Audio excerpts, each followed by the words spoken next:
Welcome to Wise Up Governance and Boards podcast, brought to you by 3 Wise Owls Governance Consultants. Covering hot topics in governance, risk, latest regulatory changes, and issues keeping directors and executives awake at night. Here are your hosts, Ainslie Cunningham and Deb Anderson. Welcome to another episode of Wise Up. Today we're joined by Shannon Sedgwick, Senior Managing Director of Ankura. It's specialising in strategy, cybersecurity and governance, risk and compliance. Shannon Sedgwick is a Senior Managing Director at Ankura, located in the Sydney office. Shannon has experience in providing future-focused leadership to government and enterprise executives and boards to maximise the benefits of implementing new technologies, align that implementation with their strategic intent, and future-proof their organisations against cyber threats. After over a decade of working globally, consulting on technology, cybersecurity and governance, risk and compliance, Shannon has unique and unparalleled insight into what makes an organisation profitable and resilient.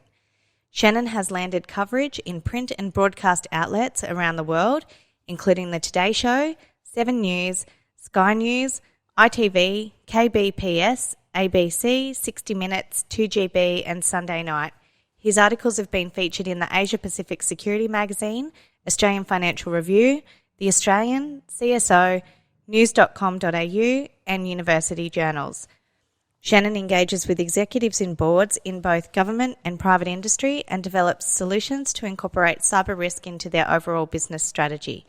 His focus is on strategic cybersecurity, helping clients meet risk reduction and compliance objectives and advising on the implementation of new and evolving technologies by ensuring they are secure, fit for purpose, scalable, and continually driving efficiencies in the target organisation. As a non-executive director on various boards, Shannon has a passion for initiatives that tackle issues affecting the disabled, Indigenous and veteran communities. Wow, welcome Shannon. How are you today? Wow. Yeah, I'm good. How are you? I'm sorry you had to read all that bio. I'm going to have to do something about that. There's a lot of acronyms and there are there. There is. Honestly, it's very impressive, Shannon. So welcome to the show today. So tell us a little bit about Shannon Sedgwick and Ankura. Oh, okay. Well, my background going way back is ex-military. After I left the military, I started my own risk management firm in San Diego in the US and had quite a bit of success there and opened up offices in Sydney and Singapore. I was bought out of that business. I exited that business successfully in a few years back. And then I went and joined a Big Four consultancy to lead their cyber risk business in federal government and build out that business and had a great time there. And then since then I've joined Ankura as a senior managing director, leading their cybersecurity practice nationally. And like my bio said, we focus on strategic level cybersecurity, which is cybersecurity which is aligned with the organization's overall business strategy. So we do work like mergers and acquisition due diligence or cybersecurity and technology cost optimization, which is selling quite well right now with all the organizations trying to reduce costs, but to do it in a way that helps them still meet regulatory compliance and risk management standards is difficult. So enlisting our help, a lot of companies are enlisting our help with that right now. And we also have another arm of the practice as well, which is going very strongly, which is our digital forensics and incident response. That's really interesting work. And my colleagues are heavily engaged in that right now, particularly off the back of increased malicious activity, which obviously everybody heard about when the PM mentioned it on Friday to the press conference. Yeah, so tell us a little bit about that, Shannon, from your perspective. There seems to be a hyper-sensationalism in the media as per normal. Yeah, shock horror, media sensationalizing things. The PM's announcement was something that we've been aware of in the industry for quite some time, particularly since, the economic downturn and the lockdown with COVID, the mass transition to working from home. So there's been a lot of adoption of new technology and new software, and shadow IT is a massive problem, particularly when working from home, because IT and security teams don't have the oversight over what their employees or the staff members in the company are doing anymore. And cyber criminals and malicious actors have taken advantage of that increased attack surface, or that availability of vulnerable users and technology, and that malicious activity has increased dramatically. So that the PM's announcement, I think, wasn't anything new to us, but it may have been, everyday members of the public and leaders of corporate entities. I think it was a wake-up call for a lot of them. And I believe any time the government is pushing forward the importance and emphasising the importance of cybersecurity is great. The more they do it, the better. And it sounds like there's going to be some added investment from both government and private industry, and some new standards being suggested for private industry, so that we can increase our overall cybersecurity maturity as a nation. And I think that's brilliant. Yeah, absolutely. What an opportunity right now for to kind of highlight this issue. I've sort of been talking to a few people recently, and obviously you're the first part in our cybersecurity series, which will be a 3-part series. And so we'll be touching on different things around the practicalities of a data breach or an incident response, and the communication side of that. But from your side, being a technical specialist in your area, at least it's an opportunity to kind of highlight these issues when the World Wide Web is not exactly that old compared to other risk management sort of traditional frameworks in terms of managing financials and managing strategy and things like that. The digital world is really not that old. I remember growing up without internet or computers or any of those things. So, at least it's kind of bringing that opportunity to you guys and helping you, I guess, kind of highlight the issue to new potential clients. Well, yeah, exactly. And you only have to look at, say specific board directors and governance. 10 years ago, data risk or cybersecurity wasn't on anybody's radar at a board level or a governance level.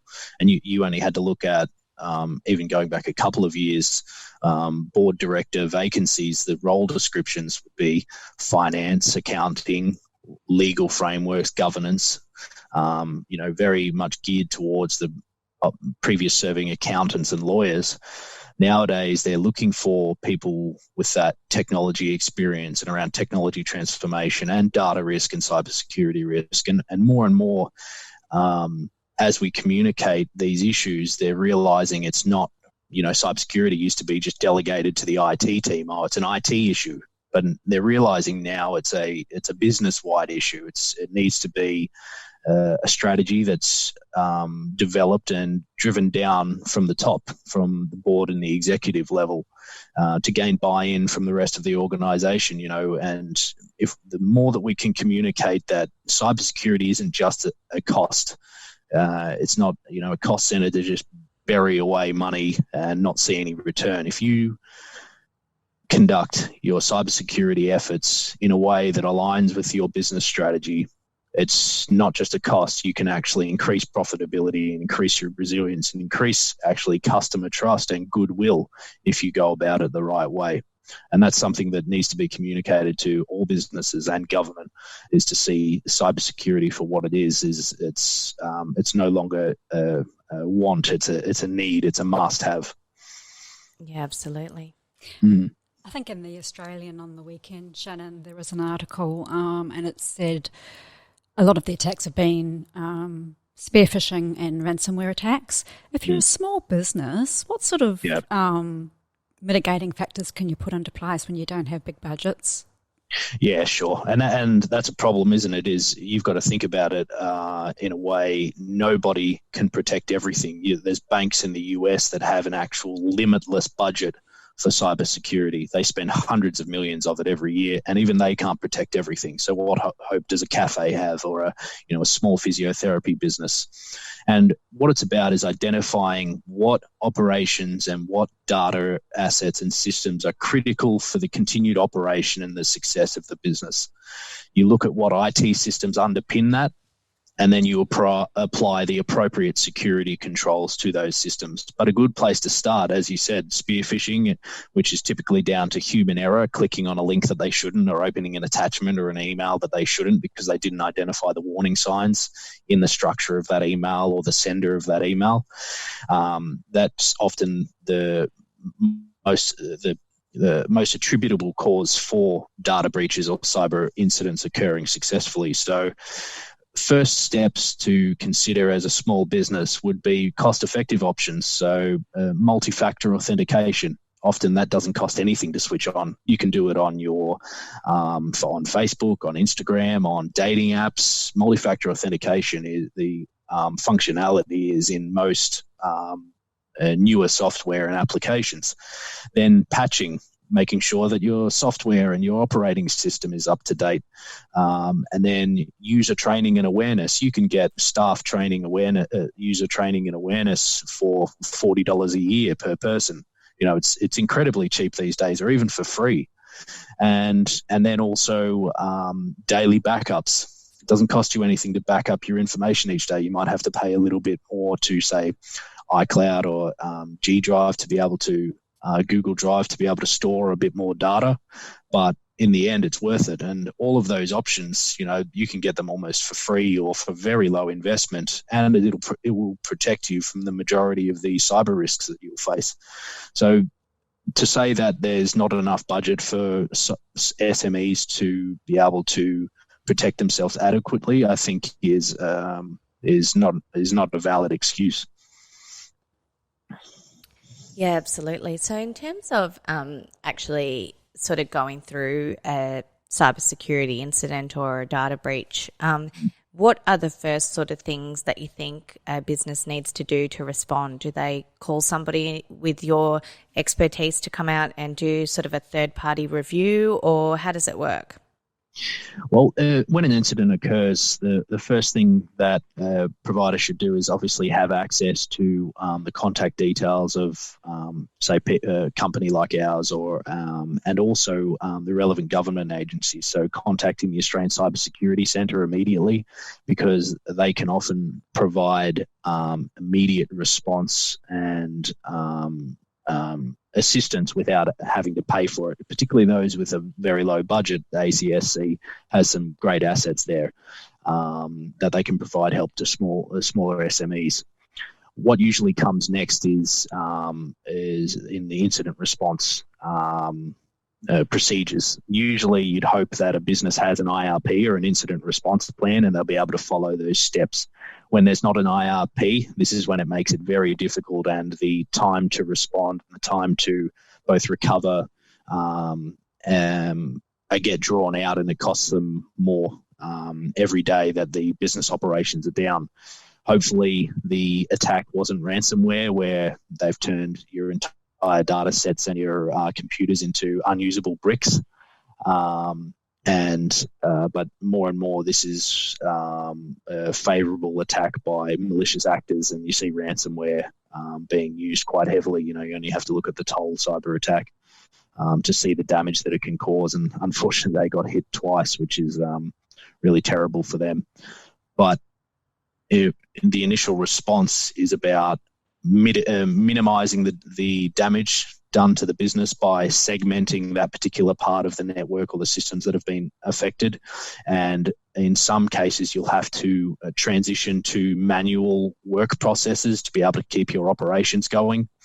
And then calling in the experts to conduct incident response to help you guide through it, to be able to restore your systems from backups, which you hopefully have, because you've followed my advice about having daily backups. You restore from backups and plug the gaps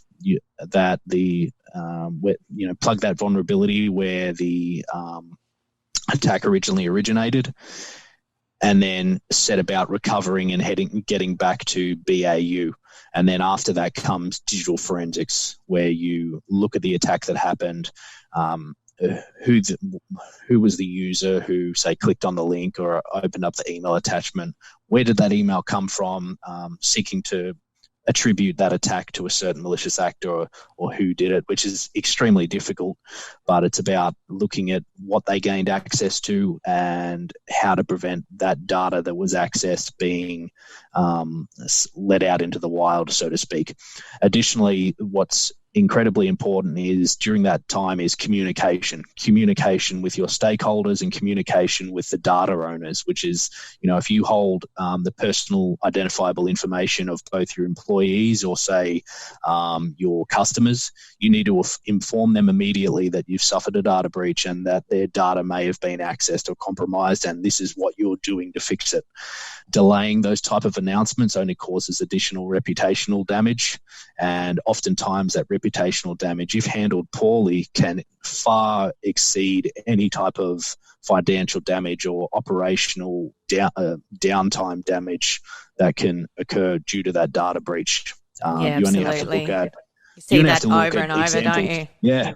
You only have to look at examples like Yahoo when they were being acquired by a large telecommunications firm in the US, and they got found out that years beforehand they'd suffer a data breach of tens and hundreds of millions of their users and didn't tell anybody about it. And I think they had hundreds of millions wiped off their market capitalization mid-acquisition. It just shows you the damage that can occur to your reputation and goodwill. And it's hard to enumerate that damage because you don't know what new clients were going to come your way and now are no longer going to because they can't trust you. It can be incredibly damaging. But in the same turn, if you handle it well, you can actually gain more customers and gain more trust because of it. A good example of that is the Australia's Red Cross. They suffered a data breach, not due to a malicious actor, but due to a third-party error, where they published the entire list of their donors to a publicly facing web page, including their health and address, personal information. And they handled it exceedingly well. They involved the Australian Cybersecurity Centre, or the computer emergency response team, and they helped them respond to that incident. And they were extremely clear and very forthcoming and rapid in their communication to those who'd been affected. And it actually increased the amount of donors that they had afterwards because they'd been so transparent. Yeah, definitely. So with those attacks that you've seen where they've had cyber insurance in place, how effective are those policies? So I think cybersecurity insurance is an excellent thing for the industry, but it's not a panacea. It's not a silver bullet that is going to cure all our cyber ills. A lot of people take the view that because cybersecurity risks are unavoidable, we'll just transfer all of our risk via insurance. And you can't transfer all of your risk. It's impossible. You can't transfer it to a third party. You have to own some of it. And additionally, when you do suffer a data breach and it's shown to have that you haven't got any cybersecurity controls in place or you haven't paid adequate attention to that issue, it may actually void your insurance or you're forced to pay extremely high premiums. Cybersecurity insurance can be beneficial. You just have to ensure that you get a policy that is fit for purpose for your organization and that it covers what you need it to cover. So you're not paying too much for it, and also so you can be sure that your losses will be covered should a data breach occur. And oftentimes insurers and cyber insurers in Australia are typically quite good.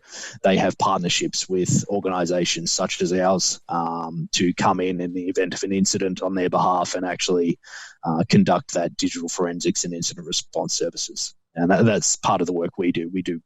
Most of our work comes from insurers.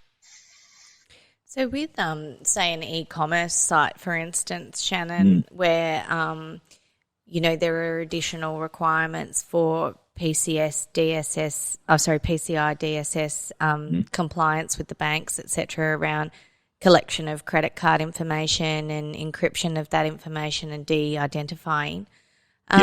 What are the sorts of things that with a lot of change in strategic direction and businesses transitioning to online and potentially an e-commerce site, what would you recommend in terms of those sorts of things to protect that information? Sure. Yeah, sure. So PCI DSS is it's not a standard when you're compliant with it that equals security, and compliance with any standard doesn't equal security. You have to take a organization-specific risk-based approach. Again, with starting an e-commerce site, you ask yourself that question: what is most important for the continued success and operation of this business?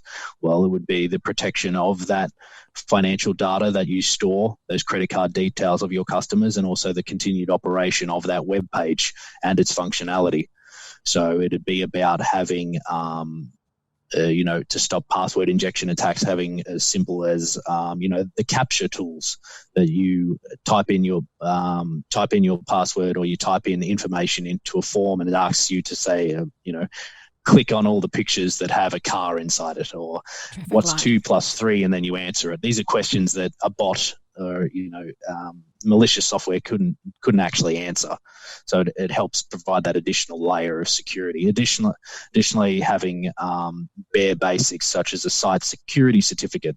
That doesn't mean it's a safe site, contrary to popular belief, but it does add a level of assurance. It's about defense in depth, having multiple controls in place to protect both your business and the privacy of the data owners whose data you store. But PCI DSS, it's a good standard to have, but it is self-assessed. So you can get an outsider in to ensure that you're compliant with it, but it is self-assessed. It helps you tick those boxes, but then again, a tick the box approach isn't appropriate for organizations to mitigate cybersecurity risk. There needs to be, like I said, that risk-based approach. So you're finding, you've mentioned that a lot of attacks are, it's some of the mitigations that you've just mentioned now around bots not being able to crawl that information, or ransomware software. Do you find that malicious attacks do come from automated software, or? Many do. It's part of the tool set that a cyber attacker will use. They use automated code, automated software to be able to attack different businesses and individuals until they find a vulnerability, and then oftentimes they'll use manual tactics to be able to gain further access into those systems and to be able to move laterally, because obviously software isn't too proficient at thinking laterally and thinking like a human and bypassing that the human element of your protections. So you'll often find with more advanced spear phishing, it hasn't been automated. It's been a human behind that who's researched the company. They've done their intelligence gathering. They know who the CEO of the business is, and they can make emails sound like it's coming from him to process invoices that are fake, or to gain access to key individuals within the organization with scam emails that look legitimate. There's oftentimes quite a bit of intelligence that goes into it. Previously, attackers, particularly nation states, used to use more of a spray and pray approach where they used automated software. Now we're finding it's more specific and targeted, and they've done their research, which makes it even more dangerous. And they usually target C-suite individuals within the organization who are quite time poor, and there's only usually an EA as a gateway into their emails, and if they haven't done their cybersecurity awareness training, or it's one of a myriad of emails they have to go through each day, mistakes can be easily made. So in terms of Department of Defence strategies and the NICE strategies and things like that, if an organisation, say of a larger size, implements all of those recommendations and tries to mitigate any risk and minimise any vulnerability for an attack, are they still exposed in some way? Yeah, of course. Even being completely compliant at the highest levels with, like you said, with a cybersecurity standard such as NIST or, ASD's Essential 8 or, if you're defence or federal government, the ISM, the Information Security Manual, aligning yourself at the highest levels with all of those standards is still not going to protect you from everything, because those standards haven't been designed with your specific organization in mind. They're a good place to start, but you need to take a risk-based approach, like I always say, a risk-based approach that's specific to your organization, where you take into consideration your critical assets and the risks that are posed to those critical assets. Then you use that standard to apply the appropriate levels of controls and cybersecurity maturity levels. You assess them on each of those particular business units and those assets, and then you set about applying controls that fit within your budget and that are giving you the most bang for your buck based on your risk profile. So there is some in-depth analysis to go through at your organization, but once you've done that and you've got a fairly mature risk model, you can adapt as the risk profile to your organization adapts, because what's a critical asset now might not always be. And sometimes assets and operations or acquisitions that you make or new IT systems put in place, they then become critical and you need to envelop them in your overall cybersecurity boundary. Yeah, it's really that sort of privacy impact assessment and information mapping and... Yeah, that's right. Yep.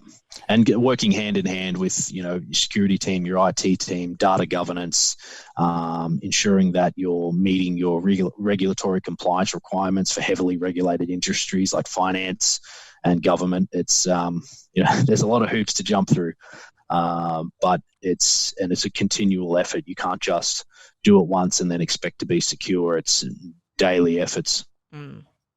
This current cyber attack that been experienced, I heard a report last night saying they believe it could be targeted towards research into the COVID vaccine.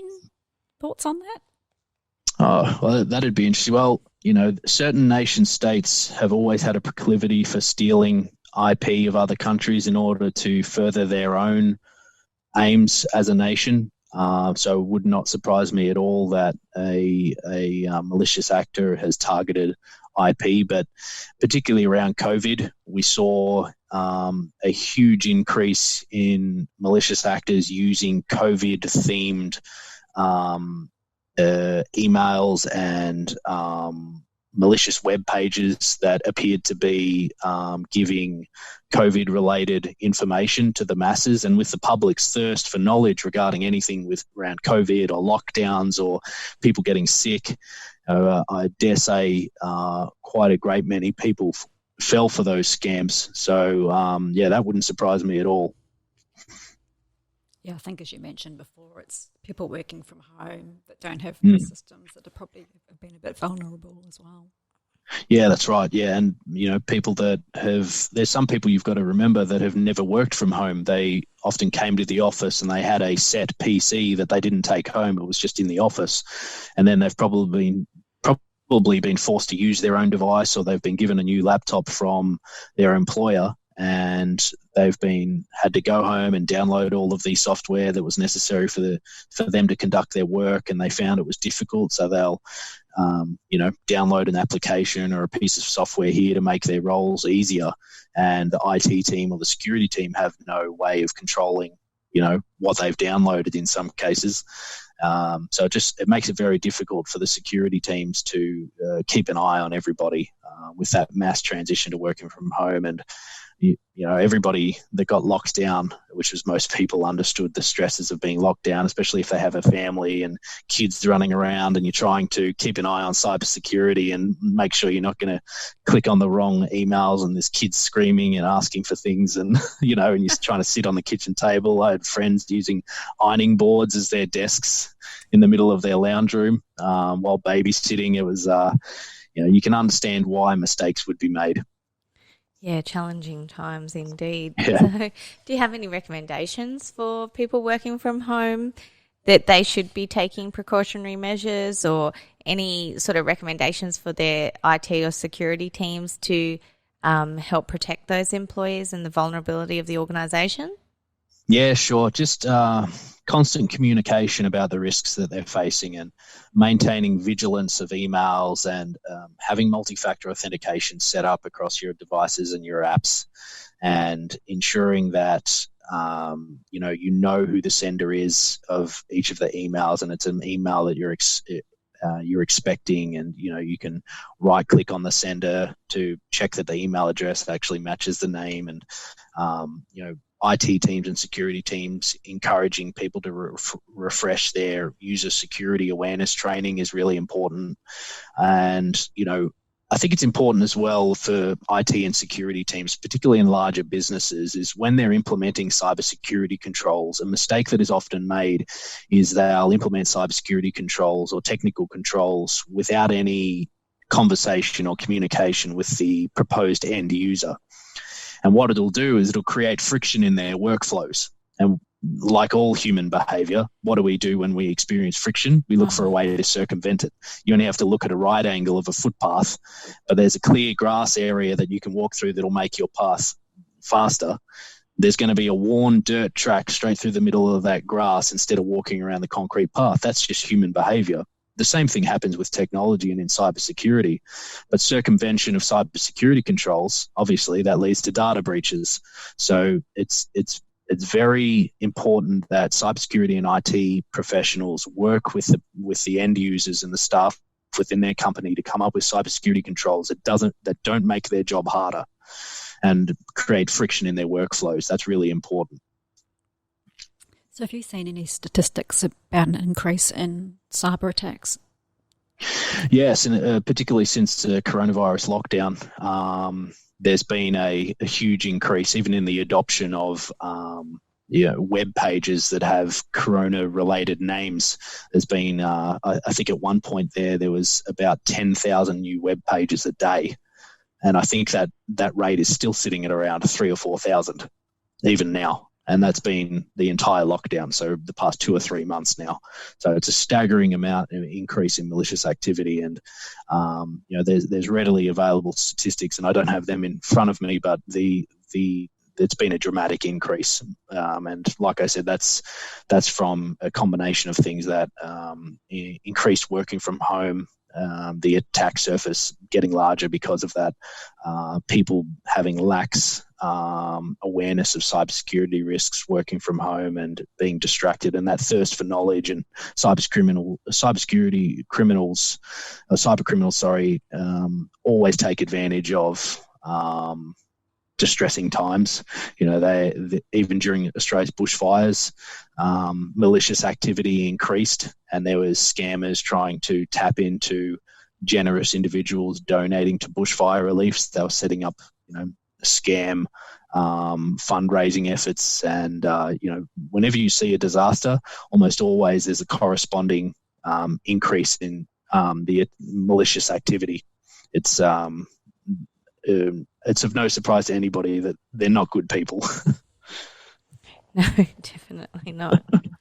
Well, hopefully one of the many lessons we'll take out of the COVID situation will be, to be conscious of increased cyber security. Yes, definitely. Yep. So is there any sort of top tips that you want to leave anyone with today, Shannon, before we wrap up? Yeah, sure. Just constant awareness, I think, is key, and constant communication with staff members and the IT and security teams, and just seeing cybersecurity as the business enabler that it can be, not just somewhere that costs get buried and you forget about it and you hand off the problem to the IT team and the long-suffering Chief Information Security Officer. It's one of the most difficult jobs you can do, and you can see why that they usually only last a couple of years in the role just from the high stress of it. But I think it's important that we're all aware that cybersecurity is everybody's responsibility, from individuals through to small mum and pop shops to large corporate businesses and federal government. It's everybody's responsibility, and I think we're going the right way about it. We just need to keep ploughing ahead with those efforts.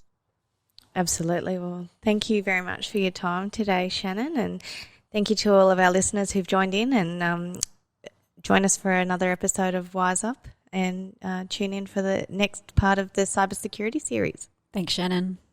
Thanks, guys. Bye. That's all for today. Until next time, happy podcasting. And remember, if you're enjoying the show, check out our other episodes and all things governance at www.3wiseowls.com.au.